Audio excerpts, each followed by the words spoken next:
తులారాశి వారికి ఎలా ఉంది రోజు? ఈ తులారాశి వాళ్ళకి వృత్తిపరమైన విషయాలలో మంచి వ్యక్తుల సహకారం లభ్యమవుతుంది. అంతేకాకుండా దగ్గర ప్రయాణాలకి అవకాశం ఉంటుంది.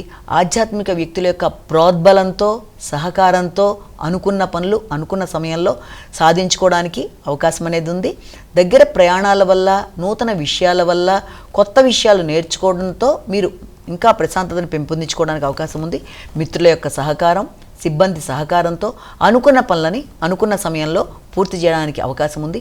మంచి నిర్ణయాలు తీసుకుంటారు. అది వృత్తిపరమైన ఎదుగుదల కావచ్చు, వ్యాపార అంశాలకు కావచ్చు. అవి వృత్తిలో ముఖ్యంగా మీకు కీలక నిర్ణయాలు అనేవి మీకు అభివృద్ధిని సూచించే విధంగా ముందుకు పెడతారు. వృశ్చిక రాశి.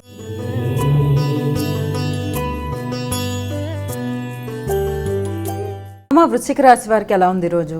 కుటుంబపరమైన విషయాలు చాలా వరకు అనుకూలంగా ఉండే అవకాశం కనబడుతోంది. కుటుంబ సభ్యుల కొరకు కావచ్చు, లేకపోతే ఇచ్చిన మాటని నిలబెట్టుకునే విషయంలో ఆర్థిక విషయాలు, ఆధ్యాత్మిక అంశాలు, కుటుంబ సభ్యులతో మీ యొక్క నిర్ణయాలు, వాగ్దానాలు అన్నీ చాలా వరకు అనుకూలంగా ఉంటాయి. తీసుకునే నిర్ణయాలు ప్రశాంతంగా తీసుకుంటారు. ఆగుతూ వచ్చిన పనులు చాలా వరకు అనుకూలంగా ఉంటాయి. పుణ్యబలం అనుకూలంగా ఉంటుంది. ఆశించిన పనులలో సంతృప్తిగా ముందుకు వెళ్ళడానికి చేసే కార్యక్రమాలు చాలా వరకు అనుకూలతల్ని సూచిస్తున్నాయి. అంతేకాకుండా పెద్దల యొక్క సహకారం, ఆధ్యాత్మిక వ్యక్తుల యొక్క సహకారం, గురువుల యొక్క ఆశీస్సులతో ఉన్నత విద్య కొరకు ప్రయత్నం చేసే విద్యార్థులకి కీలకమైన అవకాశాలు లభ్యమవ్వడం, తద్వారా ప్రశాంతతని పెంపొందించుకోవడం మొదలైన వాటికి ఆస్కారం ఉన్న రోజుగా మనం భావన చేయొచ్చు. ధనస్సు రాశి.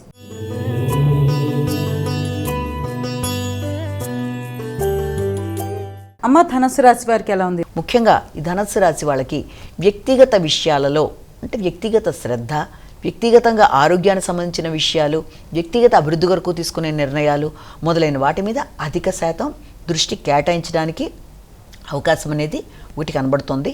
అంతేకాకుండా మీ ఆరోగ్యం పూర్వం కన్నా కొంత మెరుగ్గా ఉండడం, ఆరోగ్య సంబంధమైన విషయాలలో ధనాన్ని మీరు ఖర్చు పెట్టుకోవడం, విద్యాపరమైన విషయాలలో ఆకస్మికమైన ధనానికి సంబంధించిన విషయాల్లో అనుకోని అనూహ్యమైన ఖర్చులకు సంబంధించిన విషయాల్లో మొదలైన వాటికి అవకాశం ఉన్నప్పటికీ కూడా అన్నీ కూడా సద్వినియోగపడే దిశగా మీరు ప్రయత్నాలు చేస్తూ ముందుకు వెళ్ళడం అనేది, అలాగే సంఘంలో గుర్తింపు గౌరవం అనేవి లభ్యమవడం అనేది, వ్యక్తులకి సహకరించడం బట్టి ఒక మంచి పేరు సాధించడం అనేది మొదలైన వాటికి అవకాశం కనబడుతుంది.